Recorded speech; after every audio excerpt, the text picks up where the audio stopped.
Denai Nelson here from the Keep. I'm with Gordan Collinson. He's a fourth-generation Libyite, and he came to visit the Keep and wanted to share a little bit about growing up in Libya and some of his adventures he's had here.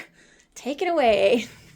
My grandfather Collinson was he had a livery stable when he first came to Libya, and that family, they came here about 1890, and then also my grandfather Williams lived in this area, and at one time he lived across the river where the Springing Bridge is. There was a house over there, and then he'd come over across at that time there wasn't a swinging bridge, but he'd come across on a cable car type thing. Wow. And he'd come across the river to the railroad, and there was a switch there that he would switch to let the trains go through. How would they know when he needed to switch it? Well, he probably had a pretty accurate watch, and they probably, also they might toot their horn a couple mile down the road there or something. Oh, that's true. Yeah, I wish I knew more about the details of when he was. He was about 80 years old when I knew him back in the 50s, Wow.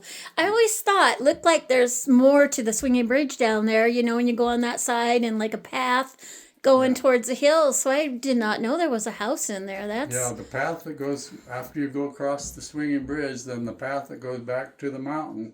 My grandmother showed me back there where they used to live when they were there. How cool is that? That is so my neat. grandmother, her name was Florence Collinson, and the Florence Road up here on Highway 37 is named after her. Oh, cool. At one time, my grandfather owned 180 acres up there that went all the way from the Kootenai River up to Sheldon Flats up in there. Oh, my goodness. And there was actually two ranches. One they called the Dude Ranch, and then the other one where they lived in the log cabin up on the flat up above up there.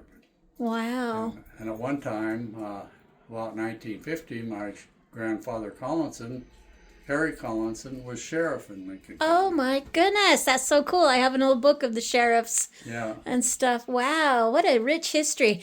You've also traveled. You only live 4 blocks from where you were raised. I was raised at 213 West Spruce Street, and after I traveled around the world, I was gone for 40 years. I came back and I bought a house at 225 West Cedar, which is only about 4 blocks away. But yet you've been everywhere. Yeah, but when my wife and I lived over in the Middle East, we lived over in Dubai, taught at a university, and we taught on a girls' campus. I had one student, her father was the president of the country. Another student, her father was the vice president of the country. Holy smokes. And a bunch of other students that I didn't know who their fathers were, but they came to school in big, long limousines. Whoa, what a different really and world. then by living over there, they'd pay for our trip back to the States. So we got to go to Hong Kong and London and Rome and sail down the Nile, rode camels up to the pyramids, rode horses into Petra. Wow. Just all kinds of interesting places that we got to see and do together. Wow. Well, My wife passed away in 2021. Oh, sorry about that. We had a lot of good times together. What a rich life. What a wonderful adventures. So, well, thank you for stopping in the Keep. I'm so glad you did. Okay. Talk to you later.